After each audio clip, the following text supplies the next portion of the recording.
Muy buenas tardes, queridos amigos. Nuevamente quiero agradecerles el que una vez más nos hayan permitido entrar en sus hogares.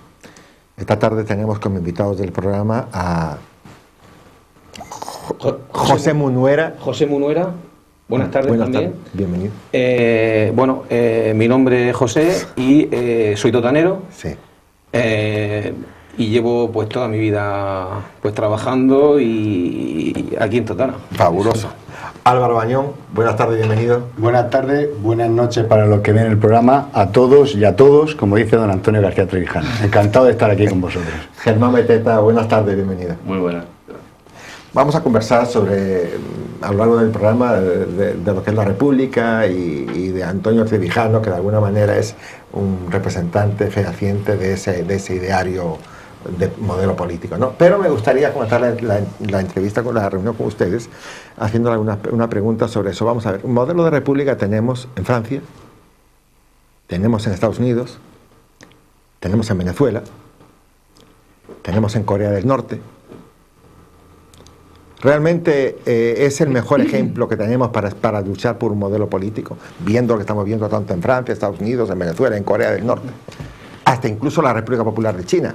Todos llevan por delante la palabra república, pero creo que muchos de ellos, por alguna otra manera, por un otro motivo, no son el modelo ideal que uno quisiera para España en este momento. Cuando hablamos de república en España, lo primero que se nos viene a la cabeza, pienso a la mayoría de ciudadanos, es la Segunda República que hubo aquí en los años 30. Algunos quizás se acuerden también de la Primera República, que fue en el siglo XIX, pero siempre nos viene a colación esa república. Y cuando vamos de un movimiento de ciudadanos hacia la República Constitucional, pues pienso que lo inmediato es decir, bueno, pues ya tenemos otra vez la Segunda República. Tengo que decir que hasta donde yo sé, el artículo 1 de la Constitución de la Segunda República Española era más o menos: España se constituye como una república de trabajadores. Ese artículo ya conlleva el fracaso inmediato de una república que se constituye solamente con una clase social, porque una república tiene que ser incluyente, ¿no? Claro, tiene que incluir, pues en una sociedad pues hay empresarios, hay trabajadores, hay médicos, hay un clero, hay unos militares, es decir, está constituida por una serie de elementos. Entonces, una república que no incluya a todos los elementos, pues ya directamente está abocada al fracaso, que es lo que pienso que le ocurrió a la Segunda República Española desde el minuto 1. Eso tuvo unas consecuencias para España, y eso es lo que cuando esa palabra que se utiliza aquí en España, república, pues inmediatamente conlleva a esa idea. No, pueden ir distintamente, ¿no? Mira, en la modernidad hay que sospechar de todo, porque estamos ubicados a la sospecha, y sospechar de todo es sospechar de las palabras también. Cuando dicen modelo, a mí eso no me gusta, porque es como la idea de una construcción, de un paradigma que yo tengo que copiar. Yo quiero un orden republicano, y un orden republicano es donde hay una cosa pública. Donde hay Estado, no puede haber cosa pública, porque el Estado no es público, el Estado es una máquina de poder que lo tiene todo, que se la apropia de todo. Yo quiero un orden republicano con una cosa pública. ¿Y cuál es la cosa pública que yo quiero? La libertad política. ¿Y qué es la libertad política? Pues hombre, elegir al presidente del gobierno, que no lo elija el Parlamento. Controlar la gestión del presidente del gobierno. Sabéis que Estados Unidos es muy famoso su impeachment, elegir al diputado. Yo quiero algo común que me una a mis compatriotas españoles. Tener algo común, y tiene que ser el orden republicano, la república. Por eso estoy aquí y por eso peleo. Lo que se llama, como bien dice, lo que se llama república, lo que tú has enumerado como repúblicas, son modelos, como lo que tú has dicho, modelos sería países que no tienen rey. Pero es que es tan importante el nombre de república como el apellido que tú le das a ese sistema.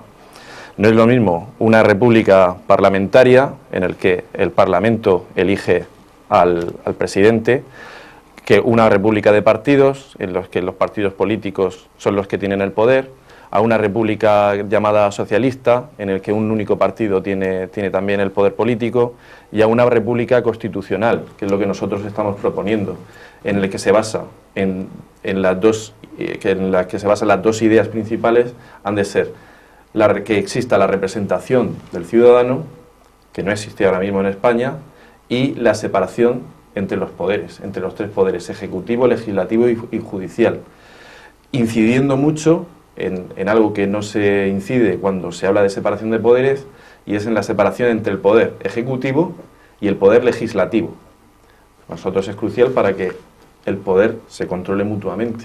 Cierto, pero esa cuestión que tú estás citando, a la separación de poderes, es una cosa que está intrínsecamente ligada al concepto de república, ¿okay?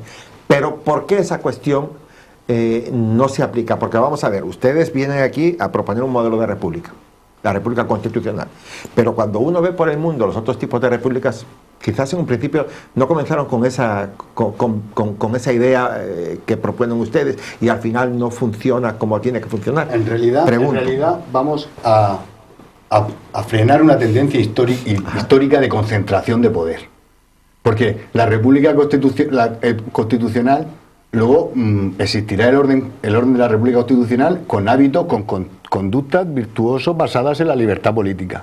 Es decir, si ya solo con sacar al presidente del gobierno, hoy Mariano Rajoy, del Congreso, y llevarlo a otro palacio, ya la gente se pone los pelos de punta, solo con sacarlo, hombre, tampoco es tanto, solo con esa separación de poderes ya estoy iniciando el camino hacia un orden republicano, un orden donde haya cosas públicas.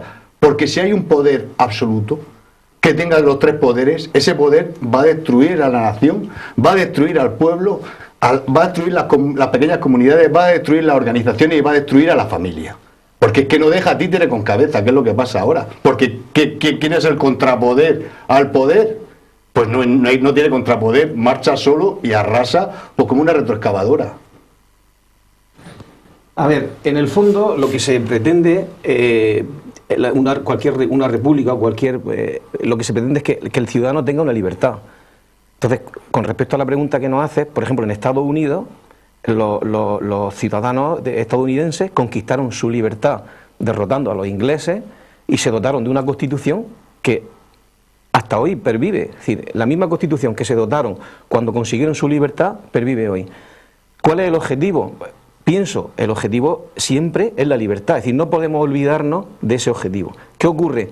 Que muchas veces se utilizan definiciones de república, pero luego se va pervirtiendo ese objetivo que es la libertad de los ciudadanos que constituyen esa república, se va pervirtiendo y se va manejando, como puede ser el caso de la República Socialista, el caso de la República Coreana, el caso de la República de Venezuela. En el caso de la República de Venezuela tenemos un caso muy flagrante donde todo el poder legislativo, ejecutivo y judicial está en el mismo sitio. Eso evidentemente conlleva a una... No estaba en el mismo sitio. Estaba en lugares totalmente diferentes. Pero ahora fueron los mismos instrumentos de la República los que permitieron que todo se aglutinara en torno a una sola persona. Los mismos instrumentos de la República. Perfecto. Pues eso es todo lo contrario de lo que conlleva a la libertad. Porque la libertad se sustenta sobre esa separación de poderes. ¿Por qué?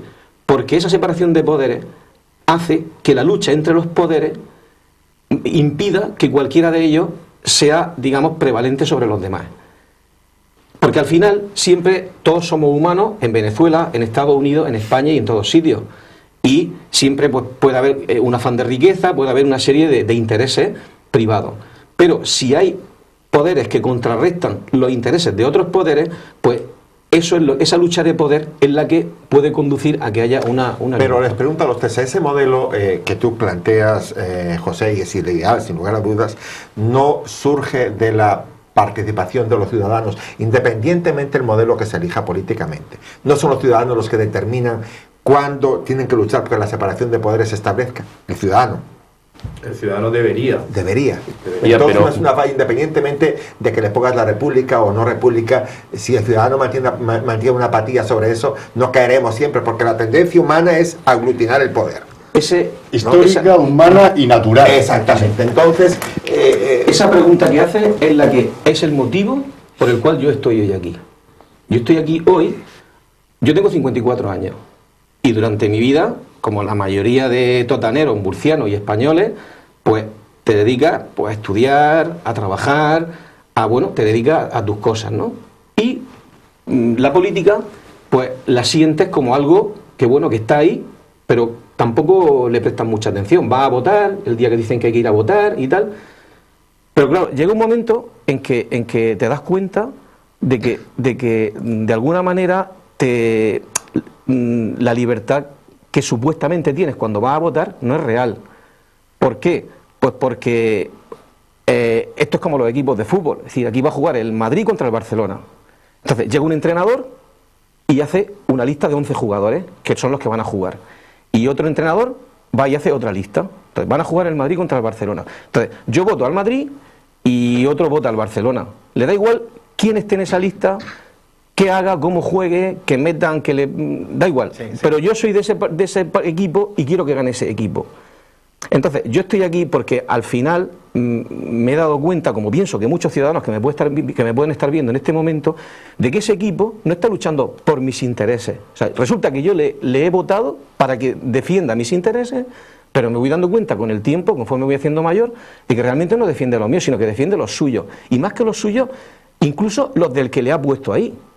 Entonces, yo pregunto, y le pregunto a los que me están viendo ahora mismo, ¿eso es democracia? ¿Qué clase de democracia es esa?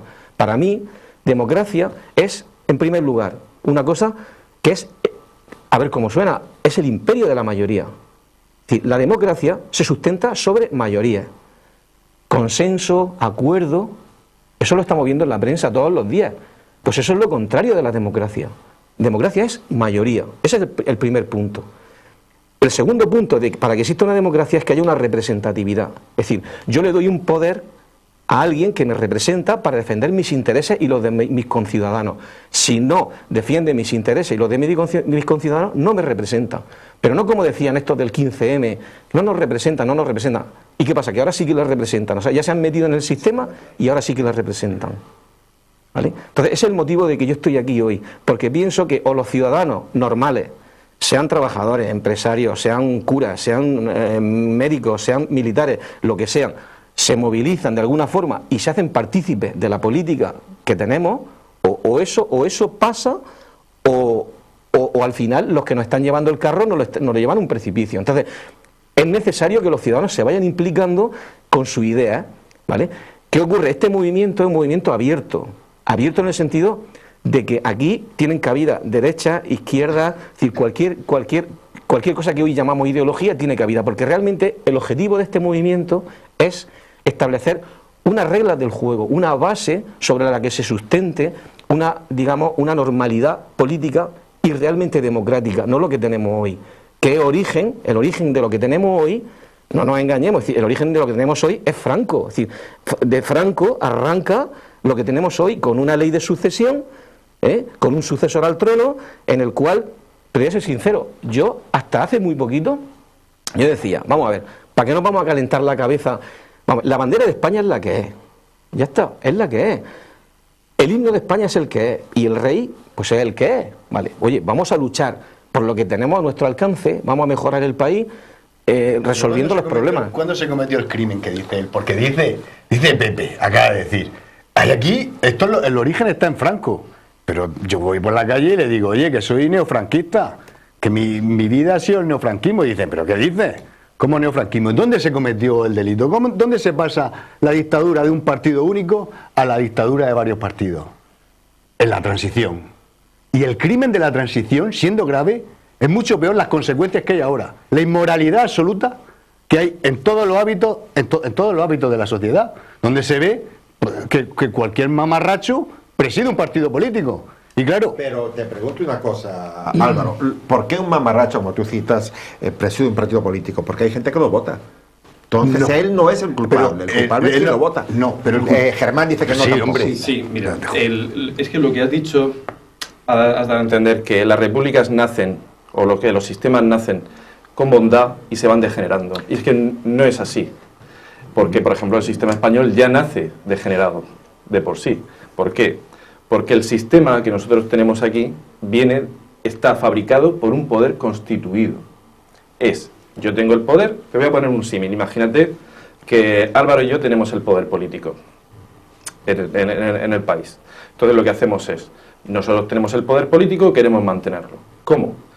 Vosotros sois líderes de unos partidos clandestinos que no tenéis ninguna legitimación Pero decimos, bueno, vosotros vais a arrastrar a toda esa masa de gente a cambio de que nosotros parte de nuestro poder os lo vamos a conceder también a vosotros.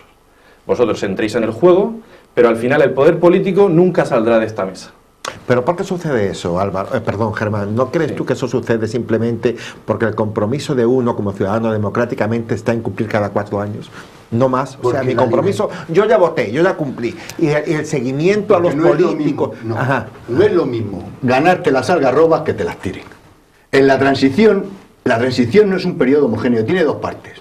La primera parte, paladineada por don Antonio García Trevijano, con la Junta Democrática, lleva la iniciativa a la sociedad y se conquistan las libertades. Se conquista la libertad de expresión, la libertad de reunión, la libertad de poner a parir al régimen de la dictadura franquista. Esas libertades conquistadas son contralegen franquistas, van contra la ley franquista. Y dice, madre mía, lleva él la iniciativa y hace reaccionar al régimen de poder, a reaccionar ante su iniciativa. ¿Y qué ocurre? Que llega un momento que el régimen de poder toma la iniciativa. ¿Cómo toma la iniciativa? En el referéndum del paso de la ley a la ley, en la reforma habilitante, Torcuato Fernández Miranda, después de Franco las instituciones, el paso de la ley a la ley. Ese es el tocomocho. Y entonces, ¿cómo se conquista la libertad si no la conquista la sociedad? Porque la otorga. Y entonces, la libertad otorgada, que yo he nacido como libertad otorgada, yo he vivido la libertad servil hasta que Antonio García Trevijano entró en mi vida. Yo no puedo entender la libertad si no la entiendo como una conquista, porque si o la ha conquistado mi abuelo, y por respeto a mi abuelo tengo que seguirla, o la ha conquistado mi padre, o qué es, pues lo que pasa ahora, pues que lleva la libertad frívola. Hago botellero los fines de semana, me voy a jugar a las máquinas tragaperras, todo eso, eso es libertad, si la libertad constituye el poder y lo limita. Y si no lo constituye, lo que tienes que hacer es la libertad para irte al lupanar, que es la que hay ahora, una libertad que no merece la pena llamarse libertad. Lo que no es... No merece. Lo que quebranta un poco las normas de la lógica, es un simple raciocinio de pensar un poco solamente. Es decir, ¿cómo es posible que los mismos que estaban controlando el país con Franco son los que lo siguen controlando después de Franco? Y eso está ahí. Suárez era el jefe, creo que era el jefe nacional de la falange, del movimiento. Eso en cuanto al poder político.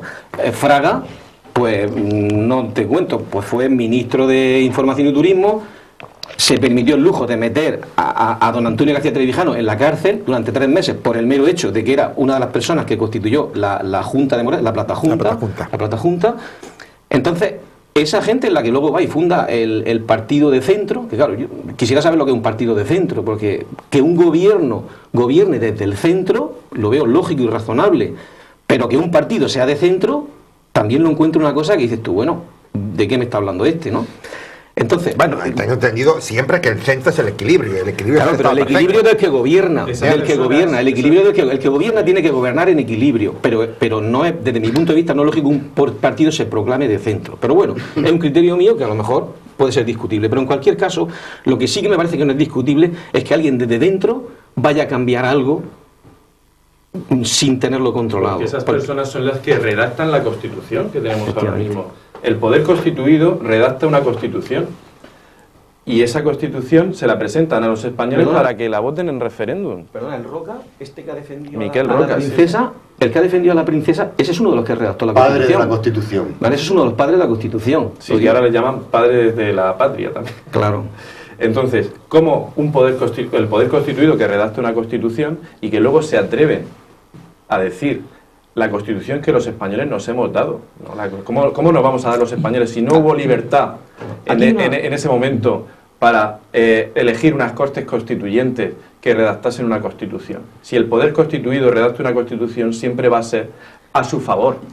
Y lo único que hicieron fue coger a grupos o a personas o líderes de partidos clandestinos y comprarlos con el sistema proporcional y con el dinero público, para que entrasen también en el juego, que no es ni más ni menos que lo que han hecho con los partidos nuevos, que pueden ser Ciudadanos y Podemos. Gente que estaba aparentemente fuera del sistema, los han integrado en el sistema, dándoles pues, todo tipo de favores. Dice que a toro pasado, pero ¿ustedes creen que la realidad política de España en esos momentos, en el año 75, podía permitir otro tipo de alternativa que no fuera la que se hizo? Por supuesto. Pregunto simplemente. Por supuesto. A ver, por supuesto que lo podía permitir, y la prueba está en que lo que se hizo fue un cambio dirigido y controlado. Y eso es muy habitual. Es decir, en aquella época se hablaba mucho de la frase cambio de chaqueta. La gente se cambiaba de chaqueta.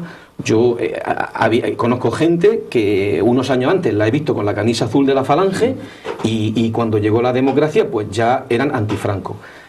Ejemplos tenemos muchos. Por ejemplo, en Cataluña ahora están los nacionalistas estos catalanes, que es un ejemplo de democracia en España, porque ¿cómo es posible?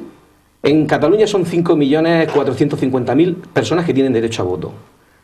A los nacionalistas catalanes, es decir, a partidos nacionalistas, que son los que gobiernan ahora, CiU y la CUP, resulta que le votan un 36%, 1.900.000 y tal. A partidos que no defienden el separatismo de España, les vota un 5% más, es decir, un 41%, ¿vale? Y un 22% no votan. Y resulta que hay solamente un 36% de personas de las que tienen derecho a voto que quieren independizarse, supuestamente, porque claro, había que... Pero bueno, vamos a contar que sea eso. Y sin embargo, si ponemos la televisión y ponemos la radio, resulta que el independentismo en Cataluña es... ¿Qué pasa? ¿Qué pasa? Pues que el resto de la población, entiendo que le pasa lo mismo que me pasaba a mí y que le pasa a todos los españoles. Hay dos cuestiones importantes. La primera es la incultura política. España tiene una incultura política brutal, cultivada, en primer lugar, por la época de Franco y en segundo lugar, por lo que tenemos hoy. En la época de Franco se daban dos circunstancias. La primera era el miedo también. O sea, había una cultura política, pero estaba un poco originada en el miedo. Había aquello de decir... Nene, tú nunca te signifiques políticamente, tú la política, tal, la política déjala. Nos controlaban con el palo, nadie nos controlan con la mano. Nadie quería saber nada de política. ¿Por qué? Porque teníamos el antecedente de la guerra civil, que mucha gente que se significó de un bando o de otro, lo pagó con su vida o con la cárcel. Entonces, consecuencia de eso, consecuencia de política, no, yo no soy político. Entonces tú vas por la calle, hablas con alguien, y si te pones a hablar de política, y no, yo de política no tal. ¿Qué pasa? Le huimos. Pero claro, lo que no podemos rehuir es la realidad. La realidad es que ya lo dijo Platón, si no recuerdo mal, no quisiera equivocarme como Iglesias, Pablo Iglesias, que habla de Marx con Kant y tal, pero bueno, yo no he leído tanto como él, pero bueno, creo que Platón dijo que el animal, o sea, el hombre es un animal político. O sea, una de las diferencias entre un hombre y un animal del resto que pueblan la tierra es que el animal político es el hombre. Eso significa, a mi entender, que participemos o no participemos en la política nos va a imbuir, nos va a influir en nuestra vida.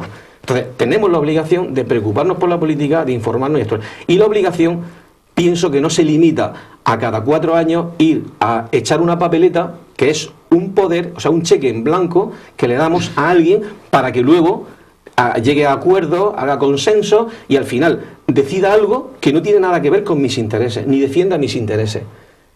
¿Vale? Sí. Algo que hizo muy bien el franquismo, como tú bien dices, fue usar el miedo para crear una conciencia de servilismo. Al final todo el mundo es siervo del Estado. Cuando ya no está Franco, las personas siguen siendo siervas del Estado.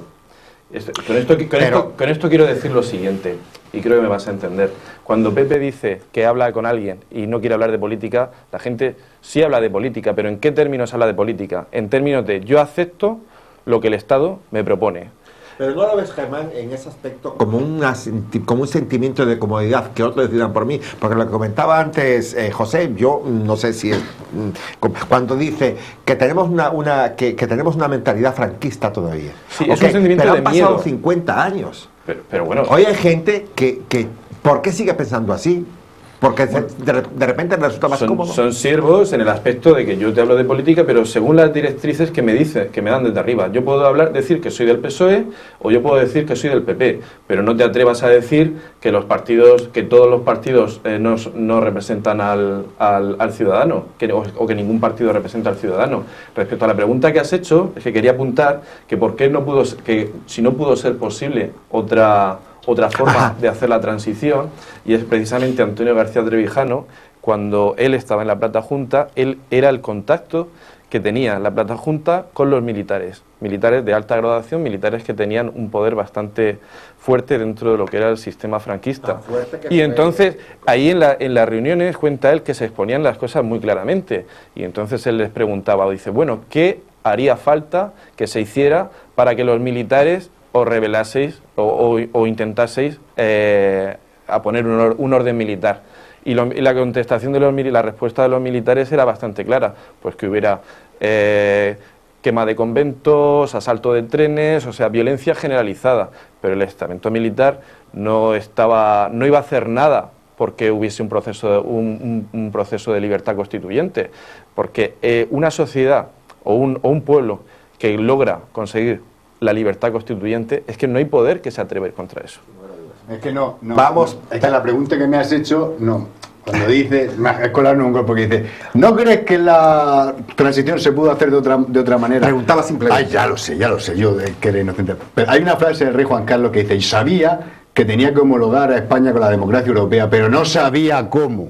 Es decir, que esto no es un plan establecido ni determinado. Hay casos fortuitos, por ejemplo, la revolución de los claveles en el 74 fue muy importante porque movió al Partido Comunista y determinó que Kissinger dijera, una libertad constituyente, un poder, dice, esto, una patulea de roscos que van a coger y van a hacer todo, y dice, cerrado, tenéis que llegar a un acuerdo. Y la socialdemocracia de Willy Brandt. Entonces, no estamos en la tragedia griega ni hay un destino. Vamos a hacer, perdón, queridos amigos, un pequeño corte comercial y al regreso, si quisiera, ya que entramos un poco en materia de don Antonio Trevijano, porque lo hemos citado en varias oportunidades y viene a Murcia el día 6 de abril. Vamos a hablar un poco sobre esa conferencia. Regresamos en unos minutos, queridos amigos. Queridos amigos, retomamos nuevamente la tertulia que mantenemos con nuestros invitados. Les dejaba antes del corte un comentario. Hemos citado en varias oportunidades al doctor Antonio Trevijano, que va a venir a Murcia el día 6 de abril para dar una conferencia sobre lo que él está defendiendo con la República. Me gustaría una reflexión de ustedes sobre lo que esperan escuchar del doctor de Antonio Trevijano. Bueno, perdón, que tú tenías un comentario que ibas a hacer. Sí, bueno, básicamente, a colación también de lo que preguntas, yo quisiera decir que en nuestro movimiento, ante todo, es un movimiento cultural. Aunque hablemos de política y nos preocupemos de la política, no es un movimiento puramente político. ¿Por qué? Porque lo que nosotros... Porque no hay política. Efectivamente, no hay política real en España ahora mismo. Entonces, de alguna forma, el objetivo de nuestro movimiento es que se establezcan unas bases reales de democracia real, y a partir de ahí el movimiento se disuelve y ya pues entran en marcha pues el que se quiera apuntar un partido a otro, es decir, ya entraría el juego político, pero nuestro objetivo es que se establezcan unas reglas del juego que realmente conlleven o puedan conducir a una cierta libertad ciudadana, de que podamos ser libres para poder actuar y que no estemos en manos de gente de los más indocumentados que hay ahora mismo, porque lo acaba de decir antes mi compañero, se puede descalificar más o descalificar menos. Yo no voy a entrar en descalificativo, pero al final el camino va poniendo a cada uno en su sitio. Y yo creo que el español que se haya preocupado un poco y vea el camino que lleva nuestra sociedad políticamente, pues yo pienso que si razona un poco, es para echarse las manos a la cabeza. ¿Y a dónde lleva esto? Es decir, no lleva a ninguna parte. Entonces, una de dos, o nos movilizamos pacíficamente y actuamos para corregir el rumbo que nos lleva a nuestro país, o al final esto solo no va a cambiar el rumbo, es decir, va al precipicio desde mi punto de vista. Eso es lo que... La conferencia de Trevijano... Antes de la conferencia, perdón, y ahora me gustaría hacer una reflexión sobre lo que comentó. Comentabas tú ahora, José, que el partido, el movimiento de ustedes es un movimiento educativo, más que nada, ¿no? De crear conciencia para generar pues una necesidad de tener un modelo económico, político más adecuado, ¿no? Pero ¿no creen ustedes que en el momento que ese objetivo sea cubierto, ustedes serán los primeros que no querrán renunciar a esos derechos de poder? En absoluto. No, al contrario. Al contrario, porque el movimiento se basa en no querer el poder. Si precisamente lo que estamos diciendo es... Esa es una rara avis, o sea, no querer el poder... Absolutamente. El único movimiento que dice no nos votes, ni a nosotros no votes a nadie. ¿Entiendes? No, el iscariotismo está claro que forma parte de la naturaleza humana. Y eso es participar del poder, eso es traicionar a don Antonio García Trevijano. Es decir, el que lo haga es un traidor y un iscariote. Y que puede existir traidor y iscariote, faltaría más, porque la naturaleza humana no ha cambiado desde los siglos de los siglos. Ahora sí, el movimiento, cuando se legitime el régimen, eso desaparece. Habrá gente, a colación de la pregunta pero como movimiento no. Ninguno. A colación de la pregunta que acabas de hacer, habrá gente que estará viendo este programa y se estará descojonando de risa, estará diciendo, pero bueno, estos están aquí luchando por la libertad política, hablando de política, que si esto, y resulta que no quieren coger poder, pero bueno, hombre, esto que se lo cuenten a otro, ¿vale? Bueno, pues esto forma parte de lo que de alguna forma, la crisis moral que hay en España. Entonces, cuando alguien va y dice algo que yo por lo menos lo digo convencido y pienso que es verdad, es decir, el movimiento, una vez que se establezcan las reglas de juego, si es que alguna vez lo conseguimos, automáticamente se disuelve, ¿vale? Pero eso es una condición. Es una condición que además está en los estatutos, es decir, que no estoy diciendo yo ninguna cosa. Pero claro, cuando alguien va y dice algo que está convencido y que es verdad, ¿qué pasa? Que nadie se lo cree. ¿Cuándo sienten ustedes, José, que llegó el momento de disolverse? En el momento en que el nombre del movimiento es Movimiento Ciudadano hacia la República Constitucional. Ajá. En el momento que se establezca una constitución. Estamos ahora mismo en fase atencional. Solo estamos en una primera fase que hay que votar para legitimar la corrupción moral que hay. Luego un periodo de libertad constituyente, que es lo que le virlaron a don Antonio García Trevijano en la transición. Constituir la libertad política como límite al poder.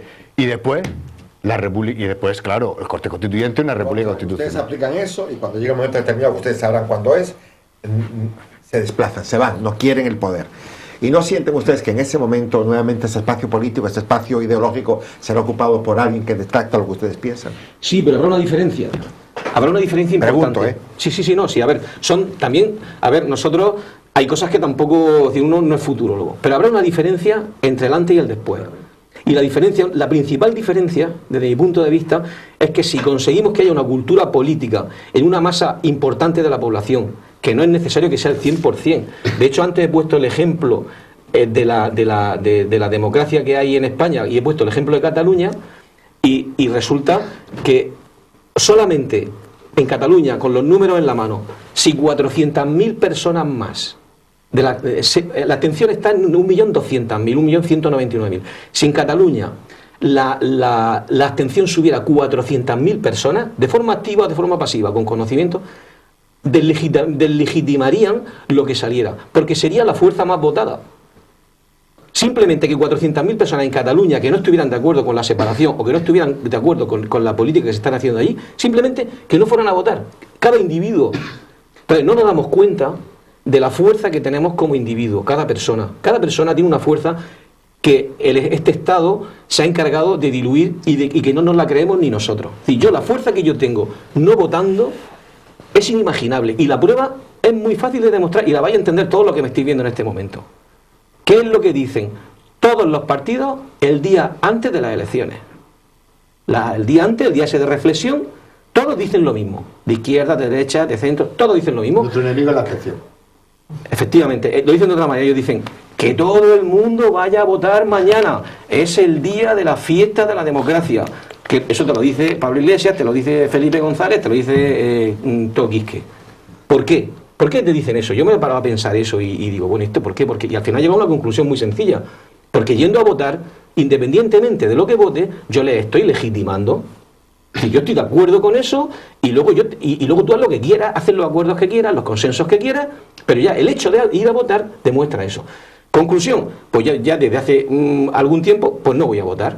¿Por qué? Porque pienso que es mi forma, como individuo, de luchar contra algo en lo que no creo. Es decir, yo no estoy dispuesto a darle un cheque en blanco a alguien para que haga lo que quiera, porque ni se respeta. Bueno, lo de los programas electorales, que eso da risa. Eso es de risa, totalmente de risa. Pero si montan una porquera, es que si yo hubiera... no tengo por qué ir a retozar en la porquera. Claro. Yo puedo mantenerme abajo, claro, por eso me abstengo. Pero es que al cochiquero no entro. Que entren los que vayan a votar. Yo tengo hijas. Pero entonces, y perdona que termine el razonamiento, no quiero ponerme pesado, pero quiero terminar el razonamiento. Entonces, conclusión, hay alguien que hace una lista de partidos, una lista, los pone ahí, que en general suele ser gente muy incompetente y que no ha demostrado, o ha demostrado muy poco en la sociedad. Hay gente que demuestra cosas, que se busca la vida en el campo, en la industria, como sea, y no llegan ahí. Entonces, le hacen una lista de personas que yo califico que en su mayoría incompetentes, ¿vale?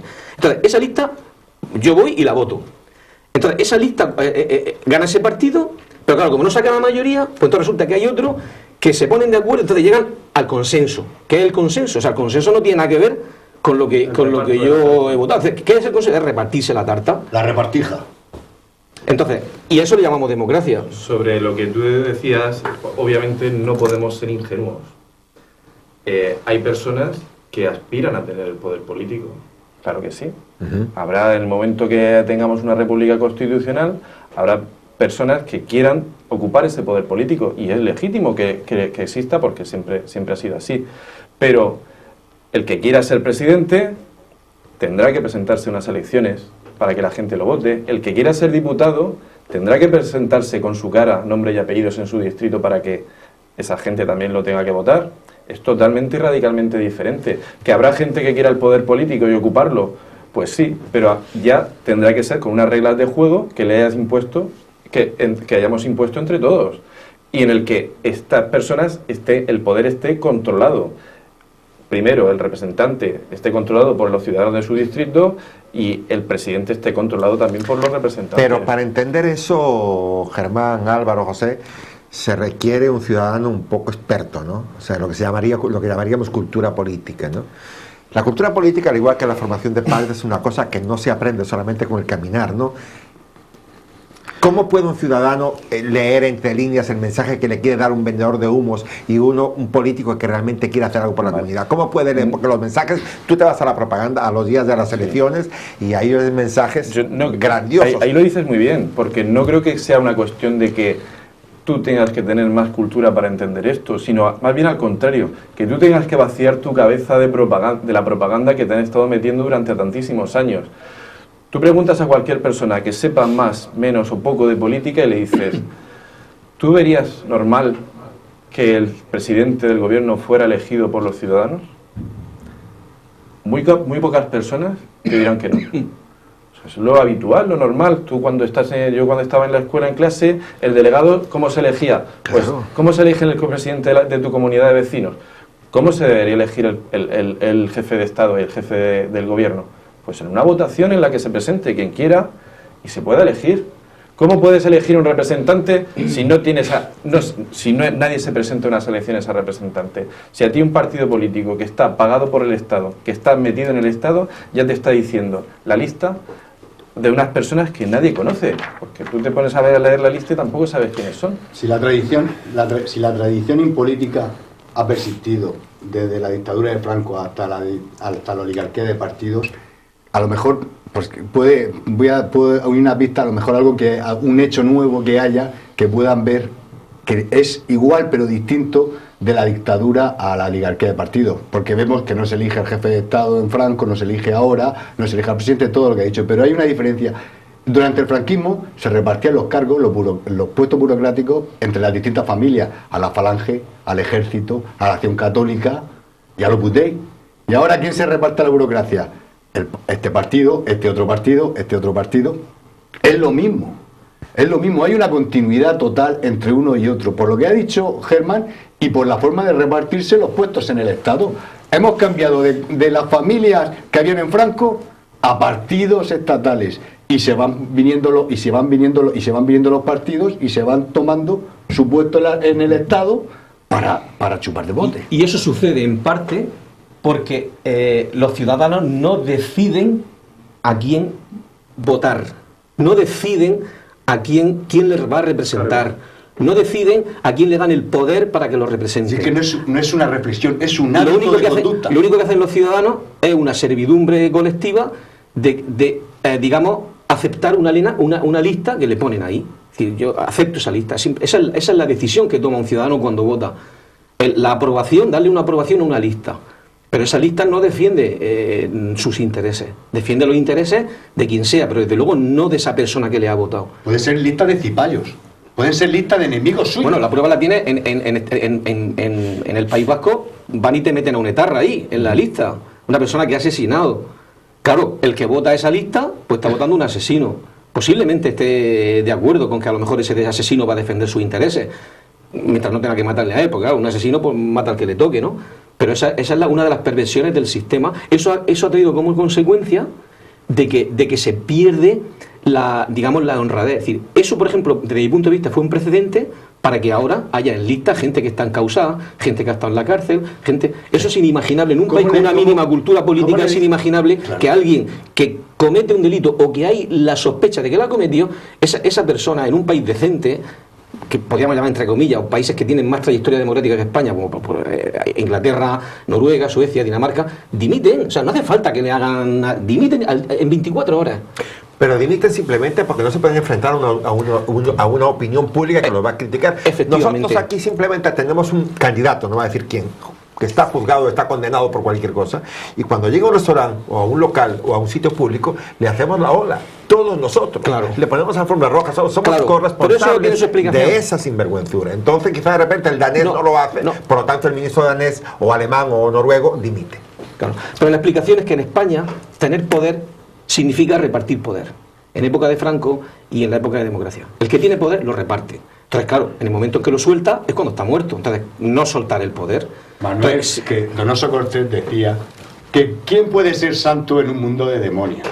Entonces, claro, el crimen de la transición, el desterrar a don Antonio García Trevijano para poner a la cúpula del franquismo que llegue a un acuerdo con los partidos clandestinos que salen de la sociedad, eso es un crimen que llega a esto. ¿Cómo educo yo a mi hija para que sea mejor? Si ella ve, aunque yo la eduque, ella va a ver perfectamente y dice, pero papá, si está ese tuercebota, está ocupando este puesto, ¿qué quieres decirme a mí? Yo me quiero ir por otro lado. No, o también simplemente podría decir tu hija, papá, ¿cómo voy a votar a cambiar yo si tú no me das el ejemplo? Si tú simplemente votas cada 4 años y permites, si eres corresponsable de la vagabundería. O sea, por ejemplo, no tiremos balones fuera en cuanto a decir los terceros. A veces el ejemplo está en nuestra propia casa, en lo que nosotros hacemos. Nosotros simplemente hemos cumplido, porque yo lo oigo en la calle, lo veo. No, yo la cumplí, yo voté. Pero bueno, y después los otros 4 años, no, pero yo lo voté. Sí, pero el pueblo tiene la religión de sus reyes.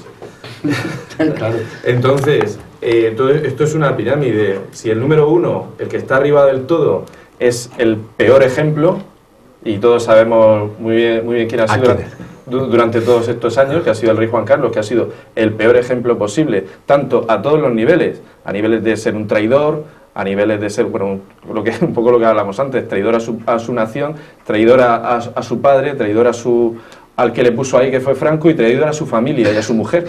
Y a sus amigos. Y a sus amigos. O sea, ya estamos hablando de que el número 1, el que tiene que dar más ejemplo, es un traidor. Pues obviamente todos los que vienen por debajo de ese ejemplo, pues van tomando nota, claro que sí. La corrupción es una cosa que nunca va de abajo hacia arriba. Siempre va de arriba hacia abajo. Cuanto más arriba esté, pues más daño produce. Eso es una cosa. Es decir, un agricultor no va a corromper al dueño de la finca. Y más legitima lo que hace el otro. Claro, si encima los que están abajo legitiman hacia arriba, pues oye, pues venga, vamos a echarle más aceite, ¿no? Y entonces el cono pues cada vez se va manchando más. ¿Que seguimos aceptando eso? Pues otro chorrico de aceite.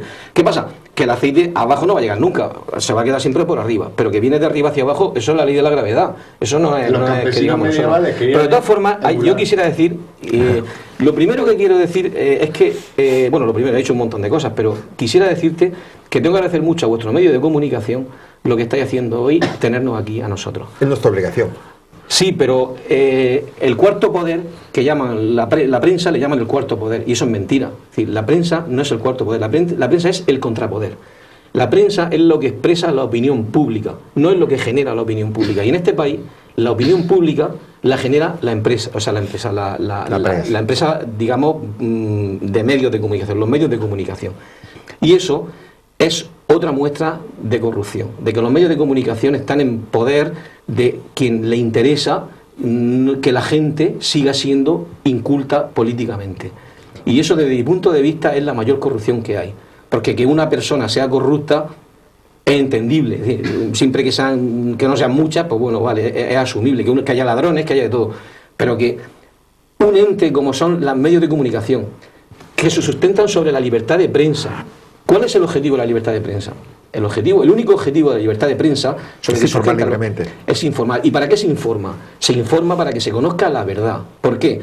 Porque aunque lo dijera Jesucristo, que habrá algunos que a lo mejor no creen, pero eso lo dijo Jesucristo y hoy sigue siendo igual de válido. La verdad os hará libre. Si no conocemos la verdad, no podemos ser libres. Los medios de comunicación, la salvaguarda que tienen es el secreto profesional, es decir, ellos tienen libertad de expresión. ¿Para qué? Para que se conozca la verdad. Entonces, desde mi punto de vista, no tiene perdón que los medios de comunicación que hay en España, la inmensa mayoría, no hagan, por ejemplo, lo que estáis haciendo vosotros esta noche, invitándonos a venir aquí a expresar nuestras ideas libremente. Y eso, la verdad, es que en nombre del movimiento os lo agradezco de todo corazón. Yo os lo agradezco a vosotros, pero los medios de comunicación están en el origen del mal, porque la parte que giró de la conquista de la libertad política en la transición a la libertad otorgada, o sea, la conquista de la ruptura que predicaba don Antonio García Trevijano a la reforma liberal de un régimen dictatorial, eso, aparte de los partidos, los medios de comunicación españoles son culpables, porque les interesaba más el mecanicismo de una reforma que el azar de la libertad política. Porque la fortuna, ¿qué va a pasar con la libertad? ¿Cómo se va a constituir? Pero es que la libertad tiene que constituirse. Y los medios de comunicación es mucho más cómodo dejarse Pero seguir. si es que ante una situación como la que ha pasado hace 3 años, de que había una inestabilidad del régimen total y absoluta porque las personas ya no creían en absolutamente nada, ya había 2 partidos políticos, la gente se echaba a la calle, decían no nos representan. ¿Qué han hecho los medios de comunicación? Aliarse con el poder establecido y potenciar 2 grupos, sobre todo uno que estaba en la nada, que era la nada, que era un grupo que ahora se llama Podemos, que era absolutamente la nada. Han potenciado ese grupo 24 horas al día, ¿para qué? Para todo ese descontento canalizarlo e integrarlo en lo que es en el Estado. Para sacarlo de la sociedad civil y meterlo en el Estado. Y lo mismo que pasó con el Partido Socialista, el Partido Popular, Socialista Popular, la Democracia Cristiana. Que quien veía eso con claridad era don Antonio García Trevijano. Vamos a hacer un pequeño corte comercial y ahora sí, al regresar nos centramos ya en el personaje y en la charla que va a comentar. Regresamos en unos minutos, queridos amigos. Queridos amigos, retomamos la última parte de la tertulia con nuestros invitados. Comentaba antes del corte que visitará Murcia don Antonio García Trevijano el día 6 de abril. Va a dar una conferencia en la universidad. En el Paraninfo de la universidad. Está en el campus de la Merced, en el centro de Murcia. Coménteme un poco de en qué consistirá esa conferencia, cuál es el objetivo. Hablemos un poco de Antonio García Trevijano también. Las conferencias de don Antonio García Trevijano merecen calificarse con el título de la película esta de Clint Eastwood, Sin Perdón, porque son conferencias que no dan margen a ningún tipo de pensamiento correcto ni nada. Pues los autores de esta corrupción moral que hay en las conferencias de don Antonio García Trevijano reciben lo que merecen, y el que vaya, ninguno se va a quedar impasible. No es una conferencia higiénica y aséptica ni nada de eso. Este hombre va con su palabra, va con su verdad, lleva toda la vida diciendo lo mismo, toda la vida pensando lo mismo. Yo no había visto, la verdad es que yo no hubiera sabido lo que es la libertad sin el ejemplo de don Antonio Trevijano, porque la libertad no es como esta botella de agua que está aquí. ¿Cómo se demuestra la libertad? Pues porque hay una persona que resiste con su autoridad moral al poder establecido, y su firmeza es la que dice, claro, la libertad es nadar contra corriente o enfrentarte al poder. Y el que va a decir, pues que esto es una mentira y que no hay libertad política, que no se participa, que no se participa ni se controla del poder político, que esto es una teatralización ignominiosa de la democracia, que la democracia es algo mucho más serio, y la libertad, por supuesto, la libertad política, eso es algo por lo que merece la pena luchar, vivir y morir, claro. De todas formas, don Antonio García Trevijano tiene una desgracia sobre sí, y es que es español. Isaac Peral era español, Hernán Cortés era español. Entonces, cuando uno es español y en España dice algo que no ha dicho nadie en el mundo, pues claro, no tiene el valor. Es decir, aquí nos quitamos el sombrero con los ingleses, con Newton, con los judíos, con Einstein. Es decir, bien, me parece perfecto. Pero cuando sale un español Con López Concervantes, Vega, ¿quién se quita el sombrero con Cervantes? tendríamos- No todo lo que deberíamos, porque ha sido el mayor escritor de todos los tiempos. Exacto, por eso te Y digo. sin embargo, aquí, en fin, pero bueno, de Cervantes quizás sea la excepción, pero en general, y un ejemplo cartagenero lo tenemos en Isaac Peral, o lo tenemos en el nombre del instituto al que yo iba, Juan de la Cierva y Codorniu, es decir, dos genios del siglo XX, recientes, y quizás, bueno, pues los helicópteros los fabrican en Estados Unidos y los submarinos también, pero bueno, a lo que yo quería llegar es que don Antonio García Trevijano es español y como tal pienso que es un pensador de lo más ilustre que ha dado el siglo XX y que evidentemente en España pues no tiene un reconocimiento como se merece. Yo voy a contar mi experiencia con don Antonio García Trevijano. Yo de don Antonio García Trevijano había oído hablar en la transición, tengo 54 años y cuando la transición aquello que sonaba, pero claro, yo tenía 14 años, 15 años, tenía mis inquietudes políticas, me sonaba, pero bueno, ahí se había quedado eso. Y hace como 3 años, un día escuchando una aplicación, esto de los teléfonos móviles, una cosa que está muy bien, porque está reventando mucho los medios de comunicación, le está dando un poco la vuelta y está abriendo un poco la libertad que en la comunicación hasta ahora no había. Pero bueno, hay que molestarse y buscarlo. Total, que casualmente me meto y escucho a don Antonio García Trevijano, ¿vale?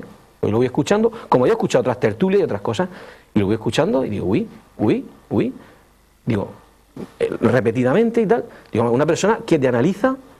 En aquel momento estaba aquello de los indignados, ¿no? Aquello de los indignados. Entonces, una persona que te analiza la situación en la que estamos, las causas que hacen que estemos donde estamos, el origen de esas causas, las consecuencias, y además te da las soluciones.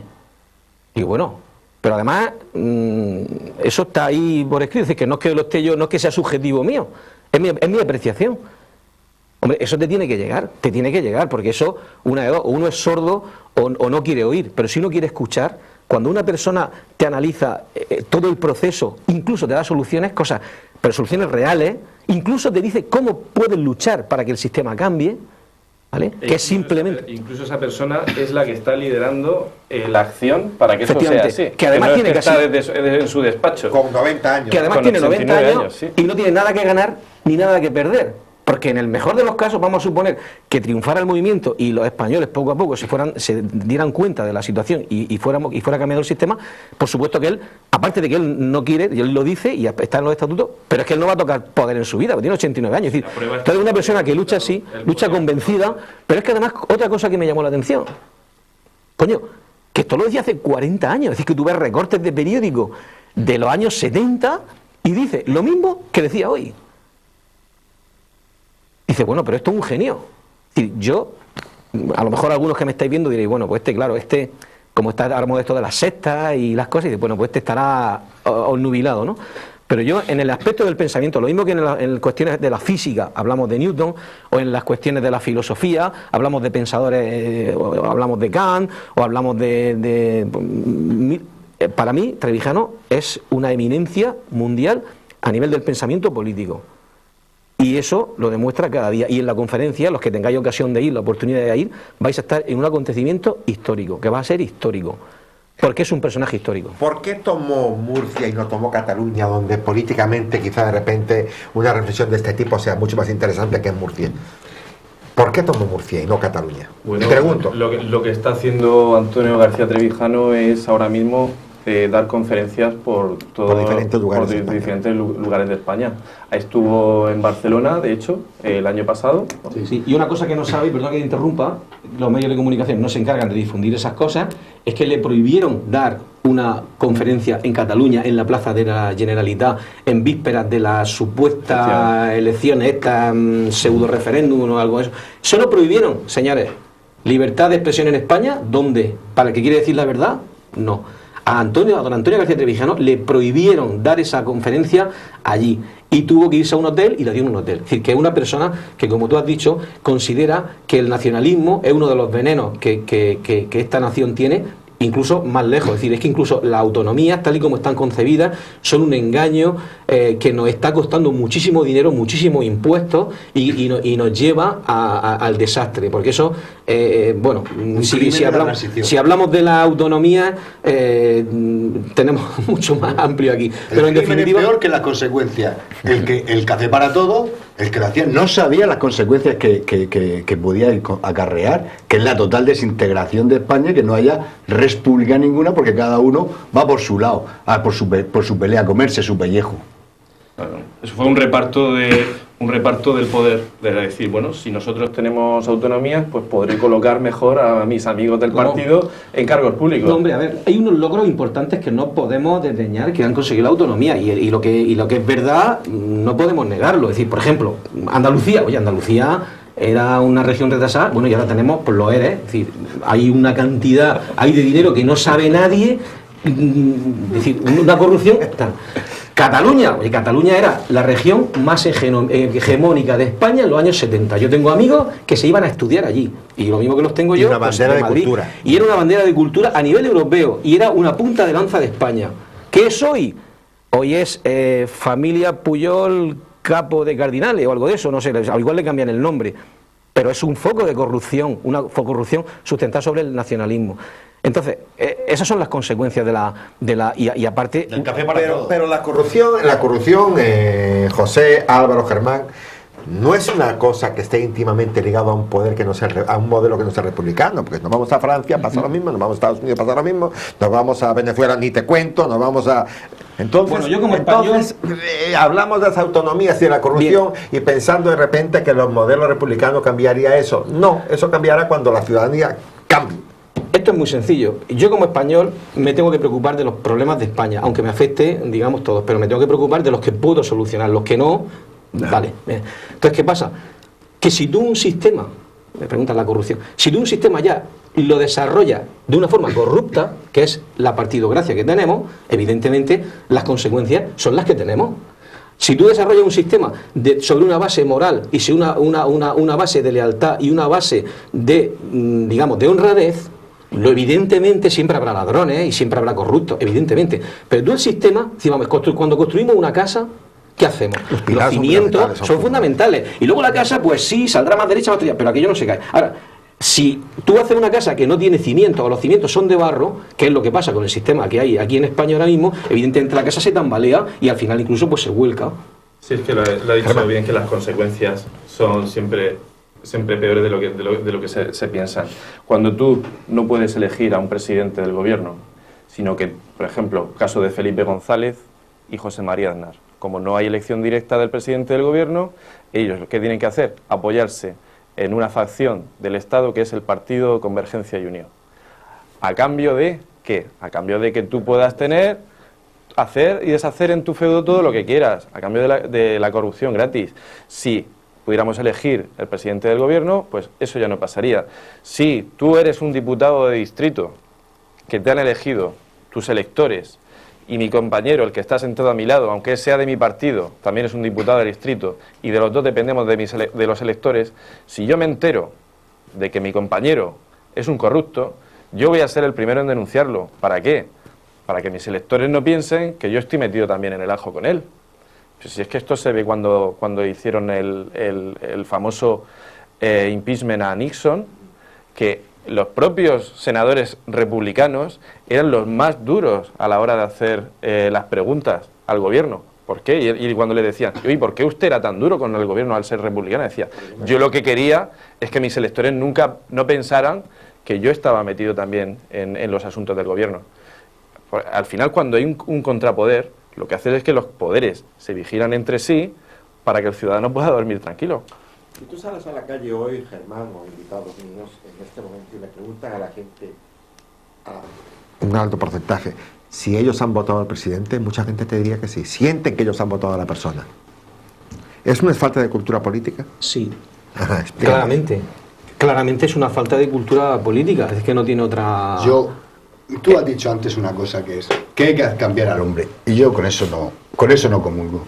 Porque si el cambio, el hombre nuevo, que eso tiene origen en San Pablo, si tú quieres hacer un cambio, el cambio está determinado, eso tiene un origen. Y San Pablo cambia porque hay una persona que viene y dice que es Dios en la tierra. Entonces, si tú quieres un hombre nuevo, primero tienes que decirme quién es el Dios que lo ha dicho para que yo te convierta a la fe. No, yo quiero hábitos republicanos. No quiero cambiar al hombre, hábitos republicanos. Porque la práctica, claro, si la persona cree que esto es democracia, cree que practica la democracia, no. En la práctica son oligarquía de partidos. Tú estás haciendo una práctica ignominiosa, impúdica. Entonces, si yo creo un régimen político que garantiza la libertad política que ha constituido, esa libertad, al ser el contrapoder, eso es un tesoro para el que lo ha conquistado y para sus hijos que respetarán a su abuelo. Y ese hábito, esa costumbre, ese día a día, que es lo que no hay hoy, ese es el hábito de libertad. No quiero cambiar conciencias, eso ya sé que no va a pasar nunca. Yo quiero que se levante cada mañana y como hemos conquistado la libertad y tienen que respetarla, pues se acaba lo que hay hoy. Fiesta todos los días, ¿eh? A la primera ludibrio, vamos a tomar cerveza. No, hombre, pues tú crees que yo estamos con un poder que quiere pisarme. No, esto es muy serio. Esto necesito respetar la libertad conquistada. ¿Qué sucedería si desde la tierna infancia en los colegios fuera obligado a leer hasta la saciedad la República de Platón? Pues yo creo que pasa. Yo creo que no pasaría nada. ¿Qué pasaría? Yo creo que no pasaría nada. Porque la moral no se enseña. ¿Dónde no se enseña? Pero no, tú, por ejemplo, en los colegios te enseñan. Pero si tú tienes... te enseñan a ser un ciudadano, obediente y a obedecer lo que diga el que crees tú que sabe más que tú. Pero yo digo que si tu padre está robado, si tu padre es ladrón y tú estás en una familia de que vas a ir a pillar melones, aunque te enseñe la República de Platón, tú te vas a ir a robar melones. Porque, hombre, claro, existe luego la maravilla, la singularidad dentro de la familia de meloneros, ladrones, que puede salir un genio, pero el hábito tira la familia es fundamental. Y esto que estamos diciendo aquí, o sea, el proceso de destrucción de la familia que se está llevando en la sociedad en la que vivimos es un proceso que una de las consecuencias es que no se instruye. Tú preguntas si se leen a Platón, pues si al final da igual que se lean a Platón o que se lean a quien sea, lo importante es que asimilen esos conocimientos, los sitúen y su familia le ayude a ubicarse y que salgan a la vida después que puedan leer unos medios de comunicación que sean honrados, ¿vale? En los cuales, por ejemplo, pues no ocurra como que Juan Luis Cebrián, un ilustre académico de la Academia Española de la Lengua, casualmente, además de ser director del País desde que se fundó, pues resulta que también era el director de informativo de Televisión Española con Arias Navarro cuando se murió Franco. Es decir, ¿cómo puede ser que alguien que es el que ha dirigido los medios de información, o sea, los telediarios de cuando Franco, después sea el adalid en el País de la democracia española y además lo nombren académicos de la lengua? Evidentemente la influencia que puede tener en la cultura, en la cultura política española, es mucho más que se lean el libro de Platón los críos. No, te decía el libro de Platón porque de alguna manera crea un modelo político diferente y te hace ser es que crítico además, también. Que se lo lean, que se lo lean. Si yo es importante que se lo lean. A ver. Creo que realmente el problema verdadero está en las escuelas y cuanto más pequeños los niños, peor. Pero, o sea, sí, un niño que nace es adoctrinar. Un niño que nace con capacidad de crítica, con capacidad de discutir. Y eso lo aprende la familia. Eso lo aprende en la familia. La familia es la que tiene que enseñarle al crío, pienso yo, esa capacidad crítica. La familia está reducida ya a esto. Sí, claro, la familia es el padre o la madre y algún vecino. contar. Nos quedan pocos minutos, queridos amigos. Ha sido una conversación sumamente interesante, muy amena para mí por lo menos, pero quisiera que termináramos con la visita del doctor Trevijano a Murcia. ¿Qué día es? ¿Dónde es? ¿A qué hora es? Y más o menos cuánto puede durar para que la gente lo contemple. Es el día 6. El jueves, día 6, a las 7 de la tarde, en el Paraninfo de la Universidad, en el Campus de la Merced, en el centro de Murcia. Es a las 7 ¿Entrada de la gratis? Por supuesto, la entrada gratuita hasta completar el aforo y irá desde las 7 de la tarde hasta las 9 de la noche. Perfecto. Aproximadamente. Para terminar, el objetivo de la libertad política es conseguir que no se hable de libertad, que la gente sea libre sin tener conciencia de ser. Que la sienta. Porque que se levante por la mañana y sea libre. Que la libertad es como el silencio. Hoy ya se habla, pero para limitarla, para destrozarla, yo quiero, pues eso pasa en Estados Unidos. Son libres y no han reflexionado en su vida, jamás. Uno de Milwaukee que va a reflexionar es libre porque ha nacido en un país libre, porque se dotó de una constitución republicana que es una de las maravillas del mundo moderno, por no decir la mayor maravilla. Libertad política colectiva define un concepto que hasta ahora, en la historia del pensamiento, nadie había definido hasta Antonio García Trevijano. Y el concepto de la libertad política colectiva es que aquí todos tenemos muy asumido, mucha gente de la que nos está viendo ahora mismo, es decir, aquello que dice, no, mi libertad empieza donde acaba la de mi vecino. Y tú dices eso y la gente dice, pues sí. Pues no. Mi libertad empieza donde empieza la de mi vecino. Si mi vecino no es libre, yo no puedo ser libre. Si en España hay una sola persona que no tenga libertad, por ejemplo, para estudiar en castellano en Cataluña, yo, totanero, no me puedo sentir libre, porque esa persona no tiene libertad. Y si yo no lucho por ello, algún día me tocará a mí. El sentimiento de lejanía que tenemos en este país, decir, no es que esto pasa en el País Vasco, es que la han matado al Guardia Civil, pero es que estaba en el País Vasco, es que este no puede estudiar en catalán, pero está allí. No somos conscientes de que como nación, eso, la libertad, nos afecta a todos. Y ese es el concepto que don Antonio García Trevijano, a nivel mundial, ha desarrollado en su pensamiento mucho más, y va a hablar en la conferencia. Habrá alguien que pueda decir, bueno, yo soy libre, pero lo que no se da cuenta es que las libertades de las que disfrutamos son libertades otorgadas, que a ti te las dan y en cualquier momento te las pueden quitar. Una libertad que es conquistada, esa nunca te la podrán quitar. Y la libertad solo se consigue luchando. Luchando no Sí, quiere decir... lo que te quitan cuando dicen que te quitaron, temporalmente se suspenden las garantías constitucionales. Efectivamente. Temporalmente, ahora esa temporalidad dura ¿cuánto? Claro, si 3 días, 4 días, 4... temporalmente suspendemos las garantías. El que parte y reparte se queda con la mejor parte. José Álvaro Germán, ha sido un placer tenerlos aquí. Muchísimas gracias por venir y por divulgar en lo que cree. Gracias a vosotros. Gracias a vosotros por invitarnos. Muchas gracias.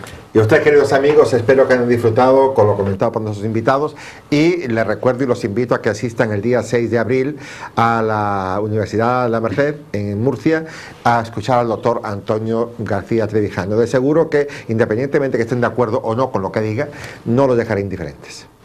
Muchísimas gracias y hasta otra oportunidad.